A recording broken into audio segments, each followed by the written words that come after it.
તમે બંને એક છો ને તો હવે હું પોલીસને જ ફોન કરીને બોલું. તારા જેવી છે બોલ્યું કેટલી આવી ને કેટલી ગયો. અરે સર અરે મેમ આખી વાત તમને કઈ ખબર જ નથી. What's wrong with you? તમે રિલેક્સ થઈ જાઓ, હું તમને આખી વાત કહીશ. શું સાંભળું? બોલો.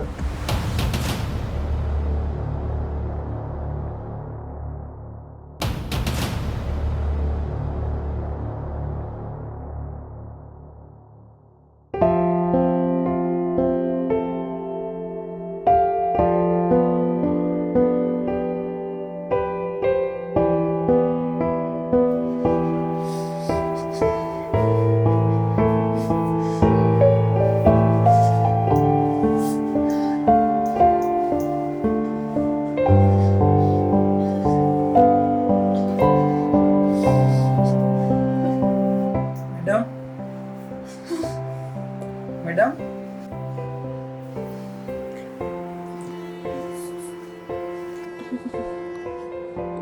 મેડમ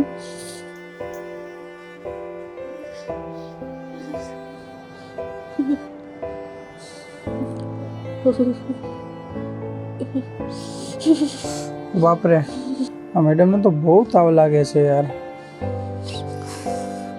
અડધી રાત થઈ. મારા મેનેજરને વાત કરવી પડશે.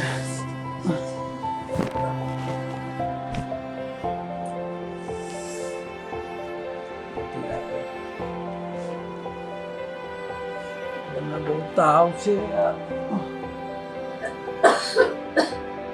કપડાં પણ બહુ ભીના છે મેડમ.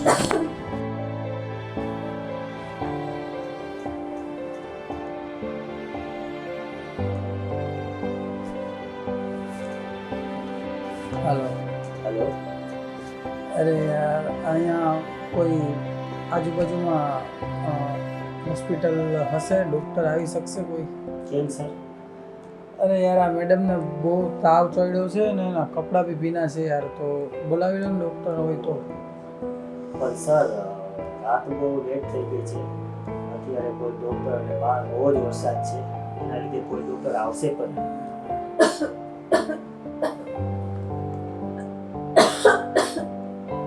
એક કામ કરો, કોઈ હોટલમાં લેડી સ્ટાફ હોય ને તો એને જરા મોકલી આપો ને. આ મેડમના કપડાં થોડા બદલી આપે ને તો બી એને થોડુંક રાહત મળી જાય. હા સર, તમારી વાત સાચી, પણ અમારે નાઇટમાં કોઈ પણ લેડી સ્ટાફ અહીંયા આવતો નથી હોટલમાં. યાર, મુસીબત. કઈ વાંધો નહીં, ઠીક છે, ચલો. Okay sir.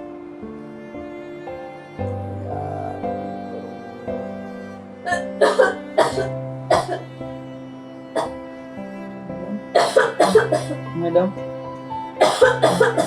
મેડમ કપડા પણ ભીના છે. અરે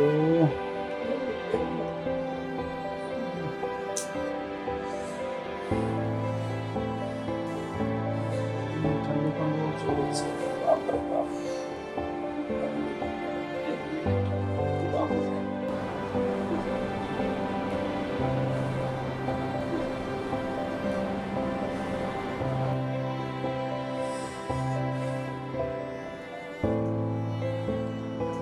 કામ કરું, મેનેજરને પહેલા અહીં બોલાવી લઉં પછી જોઉં. હાલો. Yes sir. અરે ભાઈ, આવો ને થોડી વાર. આમની તબિયત બહુ બગડતી જાય છે તો થોડી હેલ્પ કરીએ આપણે. ચાલો.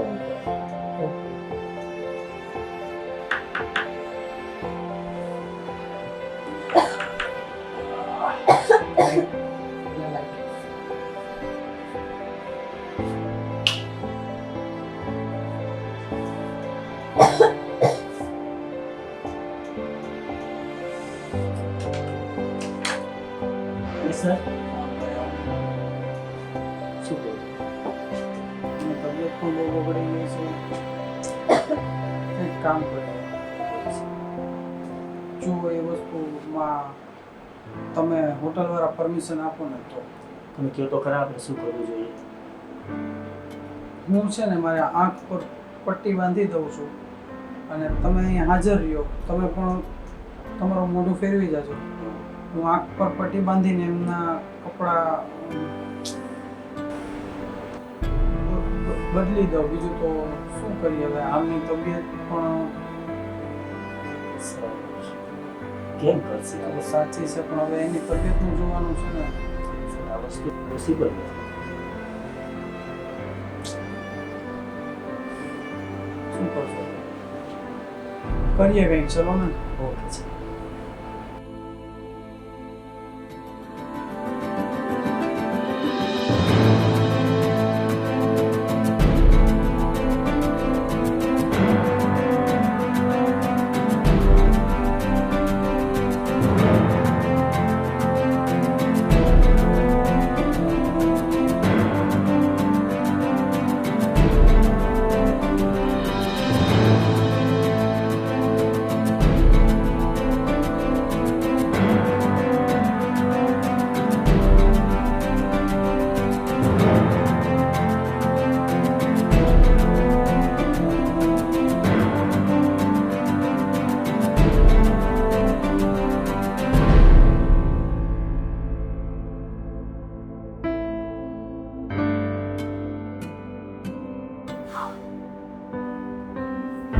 Manager, yes.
આટલું બધું થઈ ગયું અને એ માણસે તો બિચારાએ મારી ભલાઈ માટે કર્યું ને મેં એને જ મન પડે એમ કર્યું. આ તો મારાથી રોંગ થઈ ગયું. એમને તો મારી મદદ કરી અને મેં ઉલટાનું એમના ઉપર જ આરોપ મૂકી દીધો. મારે એની માફી માંગવી જ પડશે. પણ મેડમ મેડમ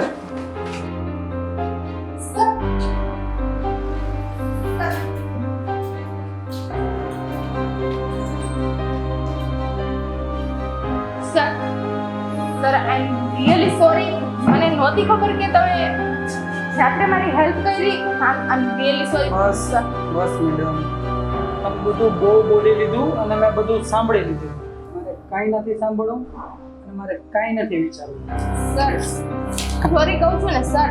હાય, મને મારો આઈડિયા આપો ને યાર. Okay sir. પણ સર મારી વાત તો સાંભળો. Please madam. સર સાંભળો ને. તમારા ગયા પછી મને મેનેજરે બધી વાત કરી કે તમે જે કંઈ બી કર્યું છે મારી મદદ કરવા માટે.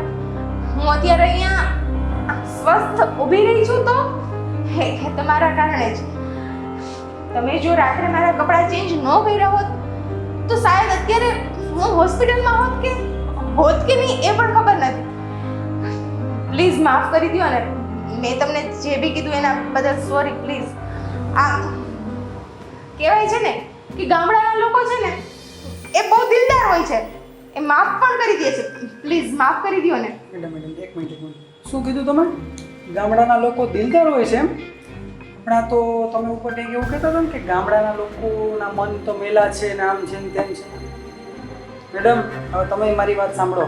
આ તમે શહેરના લોકો છો ને એ ખાલી આ દેખાવે જ રૂપાળા લાગો છો, બાકી અંદરથી તો મેલા જ છો, બરાબર? અને અમારા ગામડાના લોકોના કપડાં ભલે મેલા છે પણ અમારા મન છે ને એ ચોખ્ખા છે. સમજી ગયા? અને તમે શું કહેતા હતા? ઇજ્જત. મારા ઘરમાં બેન દીકરી છે હો. તમે જેવું વિચારો છો ને એવું કાંઈ નથી. રામ રામ હો. તું શું સામે જોવે? કામ કરીને તારું. Sorry madam.